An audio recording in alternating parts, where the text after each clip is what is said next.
Semuanya, kembali lagi di pelajaran IPA. Kali ini kita akan belajar struktur dan fungsi jaringan tumbuhan. Yang pertama, apa itu jaringan? Jaringan adalah suatu sekumpulan sel yang memiliki struktur yang sama yang membentuk suatu kesatuan untuk memberikan fungsi tertentu. Sel-sel pada tumbuhan yang memiliki struktur yang sama akan terintegrasi menjadi suatu jaringan dan memberikan fungsi tertentu pada tubuh tumbuhan.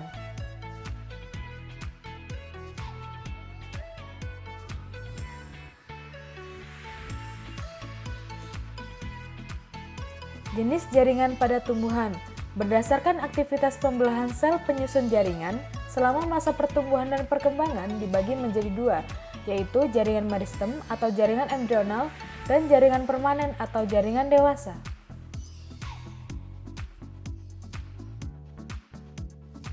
Jaringan meristem.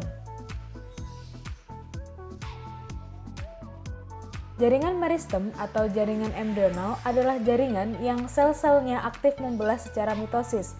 Hal ini menyebabkan sel-sel tumbuhan semakin bertambah dan menyebabkan tumbuhan mengalami pertambahan tinggi dan volume.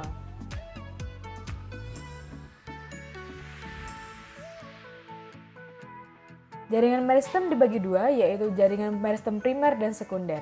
Jaringan meristem primer adalah jaringan yang aktif membelah, terdapat di ujung batang atau akar, yang dapat menyebabkan pertumbuhan primer. Ini adalah gambar meristem primer, yaitu ujung batang dan ujung akar.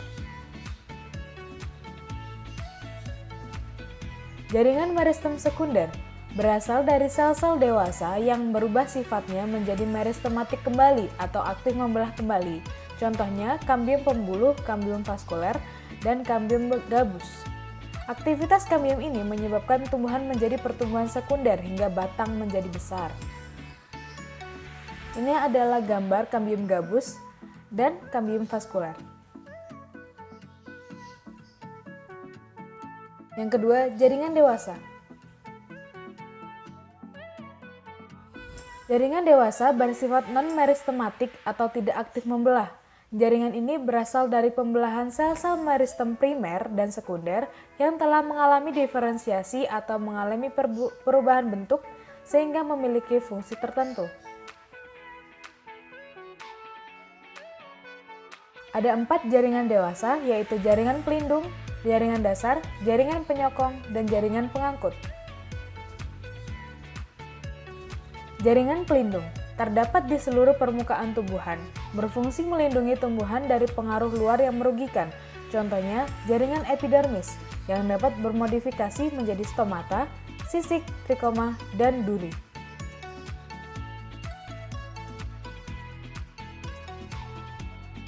Ini adalah gambar epidermis.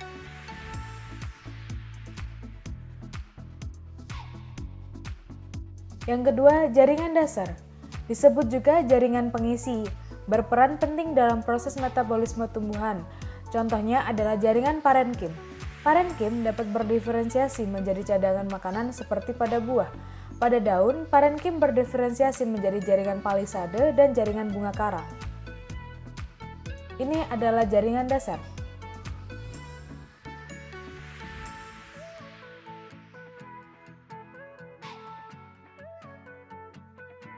Ketiga, jaringan penguat. Berfungsi untuk menunjang bentuk tubuh tumbuhan. Berdasarkan bentuk dan sifatnya dibagi menjadi dua, kolenkim dan sklerenkim. Kolenkim menyokong bagian tumbuhan yang masih muda, sedangkan sklerenkim menyokong bagian tumbuhan yang sudah tua.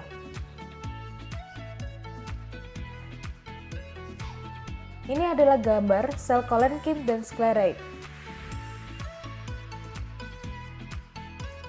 Yang keempat, jaringan pengangkut. Ada 2 jenis, yaitu xilem dan floem.